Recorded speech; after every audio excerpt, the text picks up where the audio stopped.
Okay guys, magandang hapon. So, ito namang i-flex ko ay isang White General ni Randall Plaza. So, yung bitaw ng tatay nito nasa Bilibili account ko. So, ano nyo lang, scroll up, makikita nyo doon. Randall Plaza line, pure White General, mga idol. Matalinong manok ito, mga idol, ang White General. So ang out po natin sa White General, mga idol, ay Trio, no? Trio by Trio. Pwede din pair. So yun lang ang out ko. Ito, hindi ko po ito i-out pagka ito lang kukunin. So pair po ang out natin, tsaka Trio. Ang ganda ito, mga idol, oh. Oh, pulang-pulang mukha. Ito po ay WPC Banded National. Ayan po. Kita nyo naman yung figura, mga idol. Ayan, oh.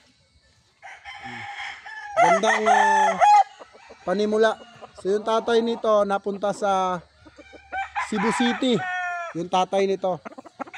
Doon sa buyers ko na taga Canada. Ay Boss Torbic. Siya yung nakakuha ng White General ng Randall Plaza. So ito yung mga anak. At meron na rin akong bagong broodstag na White General. So yun naman ang bibreed ko next year. So ito, pagka hindi ito nabili ngayon, nakuha, pulang-pulang mata, mga idol, oh. Pati yung muka. So ito naman ay ibibreed ko. Mga idol, pwede na po itong i-breeding. Tapos paparisan natin ng straight comb na White General at P-comb na inahin. So ang ganda po ng palahi nyo. Rare po ang White General, mga idol, no? So kadalasan kasi ngayon White Kelso, White Claret, Thompson White. So ang White General ay napaka-rare at syempre mataas din yung winning percentage kasi mas matalino po ito sa kanawayon. Kasi lahat ng kanawayon ko binitaw ko sa White General, talagang lugi sila pagdating sa angatan, no? So ayan, mga idol. Tignan nyo yung paa, kung gano'ng kanipis. Sobrang nipis at ang ganda ng hipo. Ayan, oh. Ngayon, mga idol, ay papasilip ko naman sa inyo yung mga inahin, no? So tara, silipin natin yung hen nito. So eto tayo, mga idol, papunta tayo sa flying pin. So pinlying pin ko na lahat kasi pauwi na rin yung mga client natin, no? So para hindi na tayo mahirapang huhuli-huli pa. Ayan. So andito, mga idol, yung White General na katrayo nung White General na puro. So tara, mga idol, papasilip ko sa inyo kung gaano sila kaganda.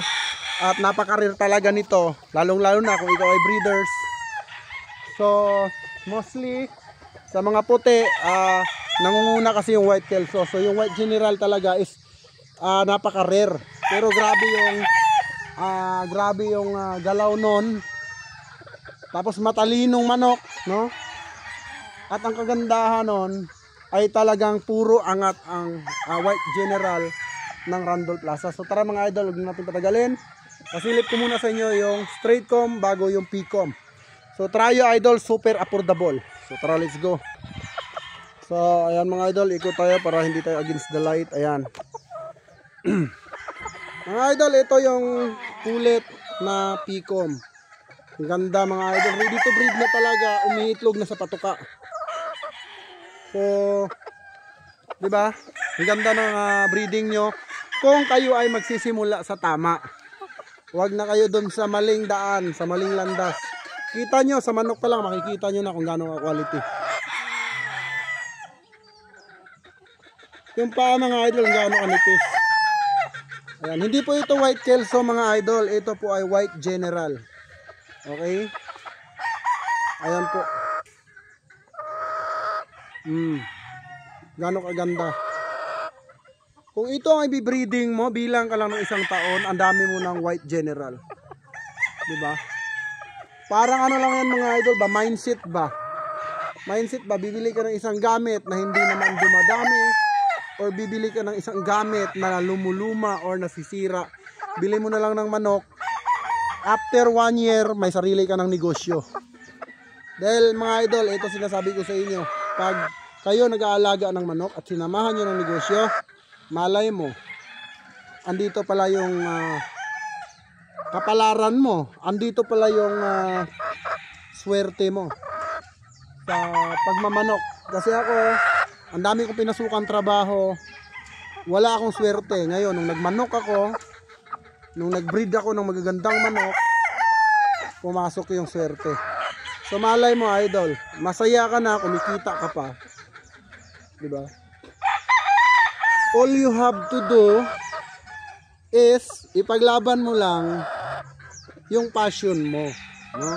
Yun lang naman ang kailangan mong gawin. Siguro may pumipigil sa'yo, kaya ayaw mong magmanok dahil kumbaga ikaw mahilig sa manok, tapos may pumipigil sa'yo na oy, huwag kang magmanok, wala ka namang kikitain dyan. Ako, dyan kayo nagkakamali. Ang manok ang isa sa pinakamalakas pagdating sa negosyo dito sa Pilipinas. Kaya mga idol, kung siseryosuhin nyo ang pagmamanok, no, siseryosuhin nyo, magsisimula kayo sa mga F1 lang muna. Then after nyo mag F1, kung makakabenta na kayo at kaya nyo na o magpapanalo yung lahi, then pwede na kayong bumili sa mga sikat na breeders.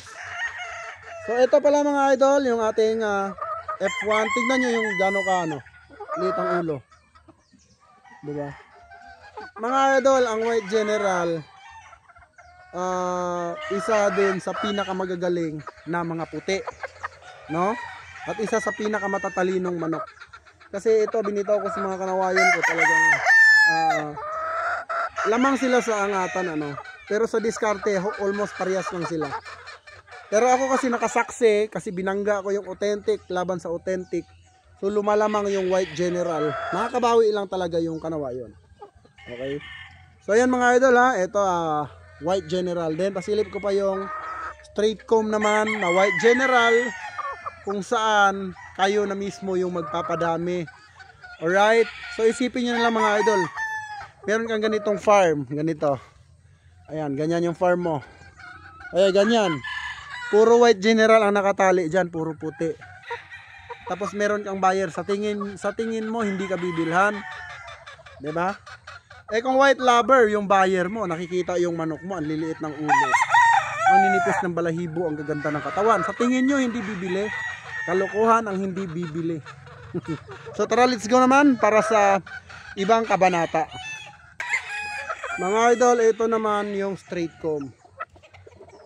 Ayan mga idol, tignan nyo, kayo na mismo ang humusga. Kung ikaw ay magaling na magmamanok, tignan nyo naman yung itsura mga idol, diba? Kitang kita naman yung quality, diba mga idol? So kung ganito kagaganda ang mga manok mo, talagang sinasabi kong maganda kasi talagang maganda. Tapos na kasi ako dun sa mga pangit na manok dati. Tinanggal ko yung pagiging matipid ko, diba? Sobrang tipid ko sa manok, pati ako tinitipid sa palo. Then syempre sinubukan ko mag-switch, no? Mga idol, ito affordable po ito. Super affordable po ito mga idol.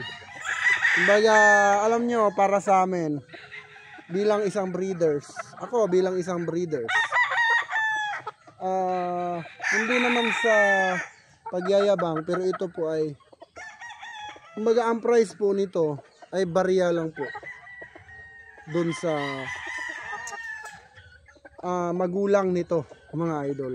Okay, wala pa ito sa price nung original na White General, itong Trayo. So hindi pa siya aabot na ganun kataas yung presyo sa original. Kumbaga 1/4 lang ito sa price ng original. Pero para kayong nag-breed ng original kasi isa lang naman ang lahi. Gaya na sinasabi ko mga idol, kung ano yung binili ko sa sikat na farm, yun lang din yung ibibreed ko, wala nang iba. Hindi ako naghahalo. Kahit maraming nagsasabi sa akin, boss, mag-cross ka naman. So out ako dyan. Kayo, kung gusto nyo mag-cross, di kayo na. Basta ako, dito lang ako. Kung anong binili ko, yun na yun. Alright? So yun lang mga idol ang ating vlog. And then maraming salamat po, no? Sa lahat ng sumusuporta sa JTP Game Farm. At lalong-lalo na sa mga solid subscribers ng GTP Game Farm. Mga idol, maraming salamat po and God bless you all. Mabuhay ang bayang Sabungero.